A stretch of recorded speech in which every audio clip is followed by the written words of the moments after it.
Well, it came as no surprise that the wind was blowing up at Kananaskis Lakes. I mean, Chinook was coming in, so obviously the wind was going to blow.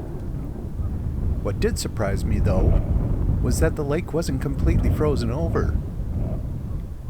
The entire west end was open water, and as the wind blew across, it made the ice that was on the frozen part flex.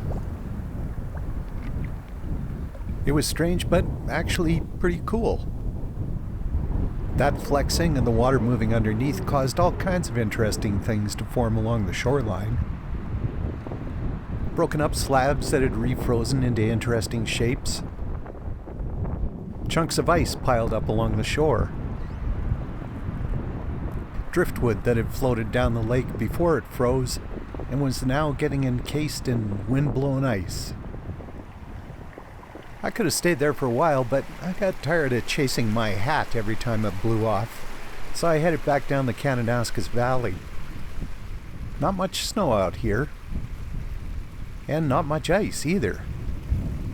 But that doesn't mean there weren't surprises.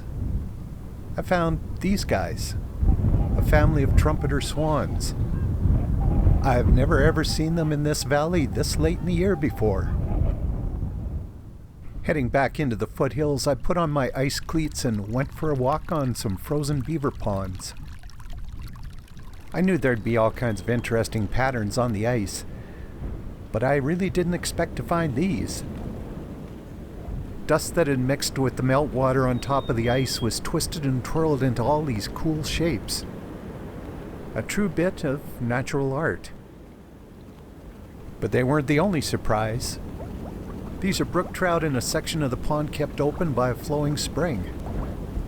I've always known they were there, but it's December. I didn't expect to see them. I kept on walking across the ice, looking down at all the methane bubbles that were trapped, and the reflections of the sky and the meltwater on top. Everywhere I looked, there were interesting things. There were patterns in the surface of the ice, and in the clear spots, I could see logs that were underneath. Bits of detritus, like these water plants, were lifted up by the methane bubbles and frozen in place.